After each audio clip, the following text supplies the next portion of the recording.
بالله من الشيطان الرجيم بسم الله الرحمن الرحيم.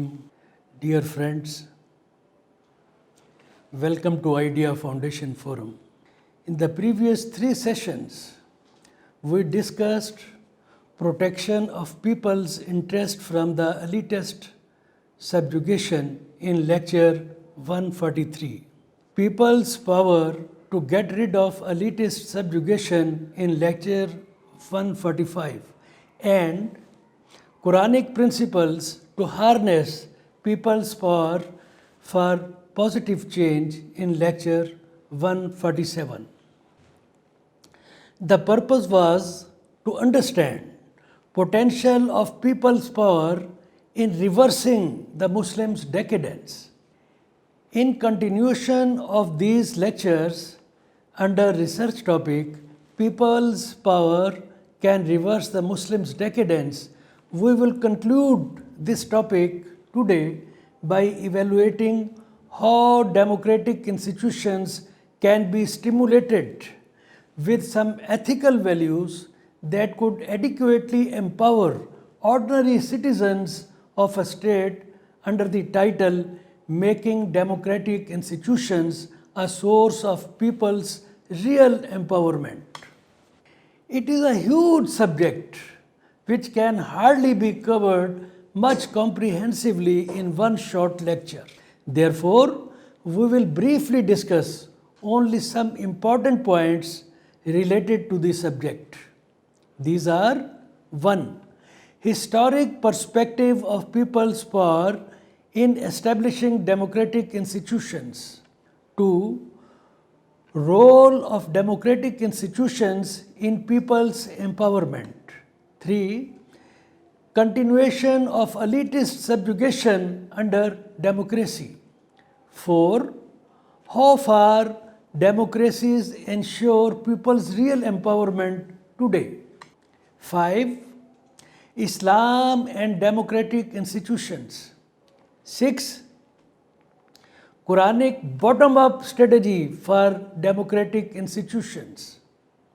7. Qur'anic standards for nurturing higher character of individuals. Number 8. Can individual characters be converted into national character? And 9 is bottom-up strategy for democratic institutions can ensure people's empowerment in real terms. Let us discuss these points one by one. So, dear friends, if we observe the human history, we find people's power and their persistent struggle as one of the most significant factors that led the Western societies to establish pluralistic governance, democratic political systems, and inclusive economic institutions where, as rhetorically claimed, all citizens of the state were equally and fairly made entitled for economic opportunities and consequential dividends. People's perpetual movement evidently started from issuance of Magna Carta Charter in 1215 for establishing more and more representative governments. This movement passed through hundreds of such time-testing events: Glorious Revolution, French Revolution, American Revolution, Industrial Revolution, People's Charter, and ongoing United Nations protocols on human rights. It brought not only good governance but also abundant prosperity to the Western societies. Whereas in the Muslim world, despite the fact that Islam had given a set of fundamental principles for socio-economic and political reformations, neither these principles could be converted into a workable legal framework for peaceful transfer of power and pluralistic governance, nor any commendable people's movement could ever be witnessed to this end. Daron S. Moglu and James A. Robinson, in their book Why Nations Fail, have proved that the countries where mass movements of the people led their societies to become just, participative, pluralistic, and open to public scrutiny, and build inclusive and merit-based economic institutions could get higher socio-economic dividend. The nations which failed in taking this path failed badly, if not entirely, in gaining good governance and economic well-being for their citizens. Incidentally, large majority of these unfortunate nations fall in the Muslim world. So, dear friends, countries who failed in establishing political systems and inclusive economic institutions based on fair, pluralistic, and democratic values have been facing horrifying consequences in their socio-political and economic domains. Transparency International Report 2021 presents a close correlation of corruption, bad governance, and poverty with non-pluralistic political systems and exclusive economic institutions. Poverty, illiteracy, poor health, and social insecurity are the hallmark of the nations who didn't adopt pluralistic and inclusive pattern of governance. This fact is also endorsed by Freedom in the World 2021 and Human Rights Index 2021 as well. Contrary to it, most of the Western democracies have been enjoying higher per capita income and standard of living with much better socio-economic conditions guaranteed by pluralistic political governance and inclusive economic institutions. Democracies, no doubt, are believed to be sustained on the vote banks held by the respective citizens, and also that they have immensely transformed socio-economic landscape of their respective countries by providing their citizens with better food, education, and health. But a highly critical question is still raised. A critical question is still raised whether modern democracies have truly empowered their peoples with command over the civic matters to testify that the perennial promise, the government of the people, by the people, for the people, has been duly met or not. So, dear friends, to give answer to the said question, Vilfredo Pareto, an Italian sociologist, having analyzed the predominant role of elitist minorities in all the forms of governments, including democracy, has propounded the theory of circulation of elites. It establishes that a minority will always dominate over majority, and history is just a story of one elite replacing another. This idea was further spouted by the German-born Italian sociologist Robert Michael in 1911 as iron law of oligarchy, stating that rule by an elitist class or oligarchy is unavoidable within any democratic organization as part of tactical and technical necessities of the organization. Power gets concentrated around them and they become dominant factor in the power structure. Darcy K. Leach comments on this necessary evil as When power rises, it corrupts wherever. This way, interests of the masses get slaughtered, killed to feed elitist monsters through exclusive and extractive politico-economic institutions. So, dear friends, the iron law of oligarchy or elitist influence still exists in the Western democracies in varying degrees, in one shape or the other. Probably due to higher degree of prosperity, even the lowest economic dividend is not causing much alarm among respective classes because they are also adequately happy. However, ever-rising conflict between democracy and social emancipation raises serious questions on the ability of democracies to ensure people's empowerment in the socio-political and economic affairs. There is a conflict. In the developing countries, that was about the developed countries. But in the developing countries, wherein majority of Muslim countries fall, the elitist subjugation is becoming evidently more and more complicated with the intrusion of external interests, especially with the advent of new liberal dialogue initiated in the Reaganite-Thatcherite era.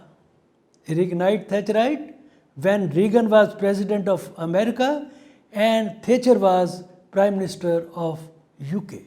It has been growingly transforming the global socio-political and economic landscape from colonial imperialism to new imperialism. Name and strategy has been changed, but objectives are almost the same. To achieve the new imperialist goals, new colonial economic structures are being imposed by new colonialism and perpetuated by the imperial world market. Nationalist policies of self-reliance and fair and free people's dominant democracies of the developing countries do not suit to the new imperialist goals to keep them perpetually clients and ensure their dependency forever. To achieve these goals, multiple imperialist traps have been applied so far. So, dear friends, some historic events stand witness to such imperialist traps. Between 1956 and 1985, there were 60 military coups in Africa. Of 50 African states, only 18 were under civilian rule. Virtually every coup was influenced by one or the other imperial power.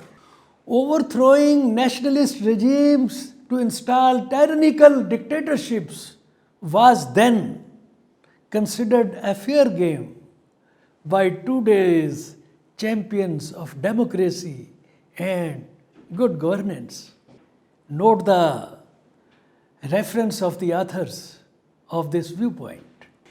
The Arab Spring is the latest such example that represents a series of anti-government protests, uprisings, and armed rebellions that spread across much of the Arab world in the early 2010s, mostly sponsored by external forces.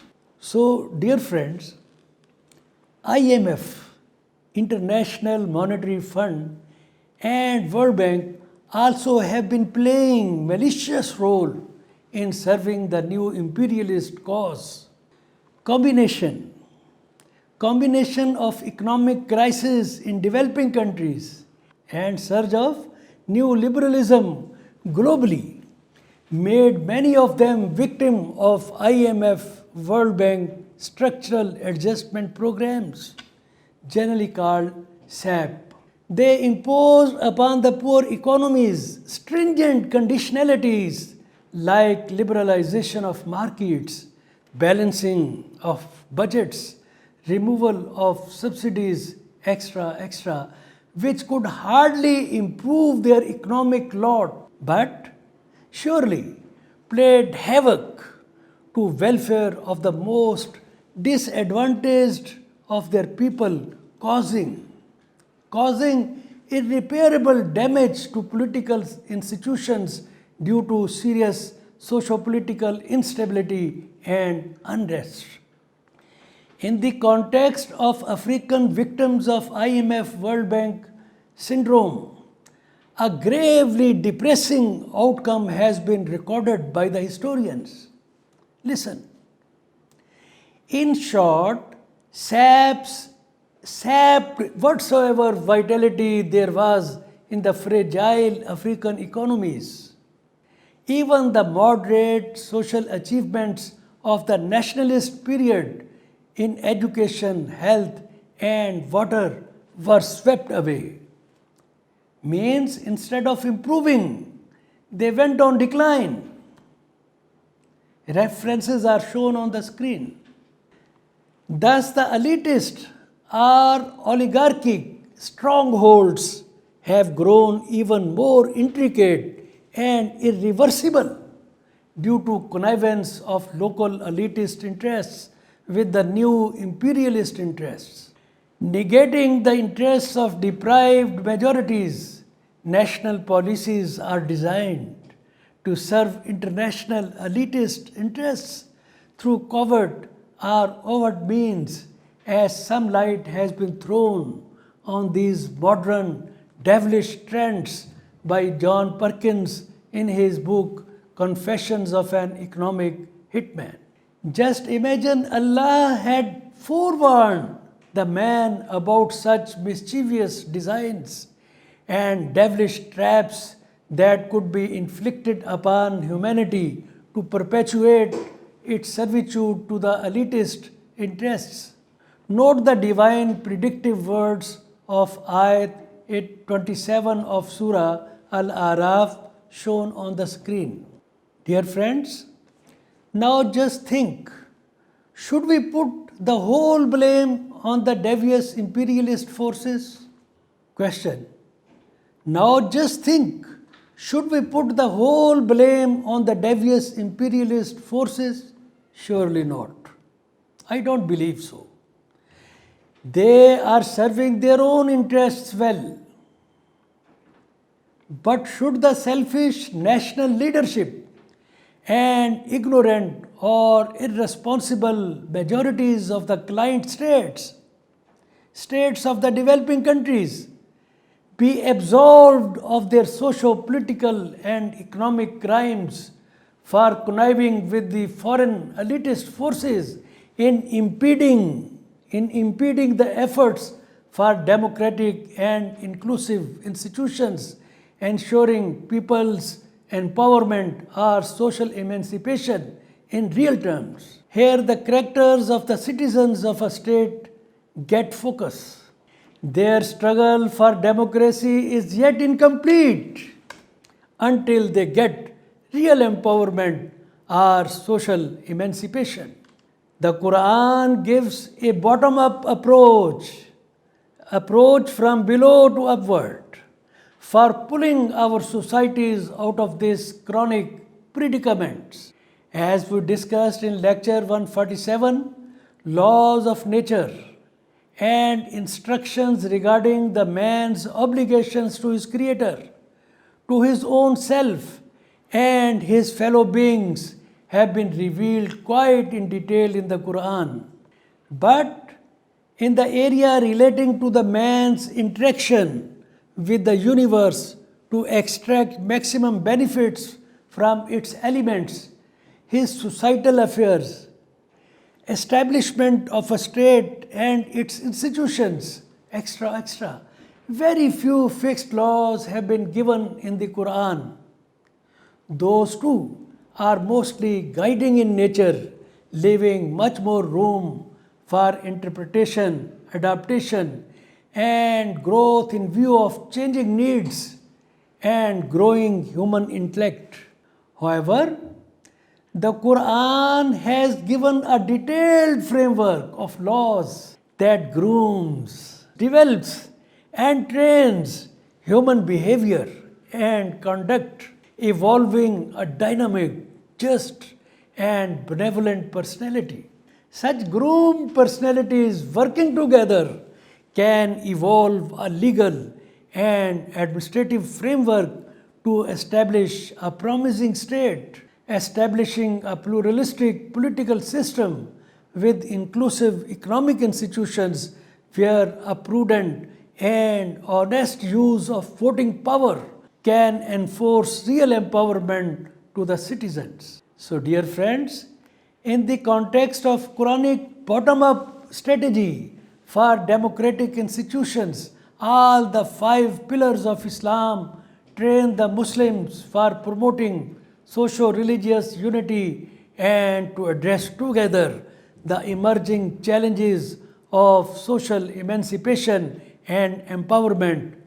The Quran has made obligatory for such just and humane Muslims to stand firm and united in building collective socio-political and economic systems based on mutual consultation and justice to establish correct balance and equity in all spheres of collective life so that all elements of society could receive their rights equitably and fulfill their obligations and duties responsibly. Thus, it urges the Muslims to adopt democratic values and inclusive socio-economic and political institutions focused on progress and well-being of the society. Note the Quranic references in this context. Awarding of this obligation, in fact, reflects the divine honor of free will blessed to the man in view of his status as the vicegerent of Allah. Therefore, to meet prerequisites of this obligation, Quranic standards for nurturing higher characters of individuals are very elaborate and strict. For that, the man is desired to seek guidance from the Quran, laws of nature, divine attributes, knowledge of the universe and the self, historic experiences, and his own intellect.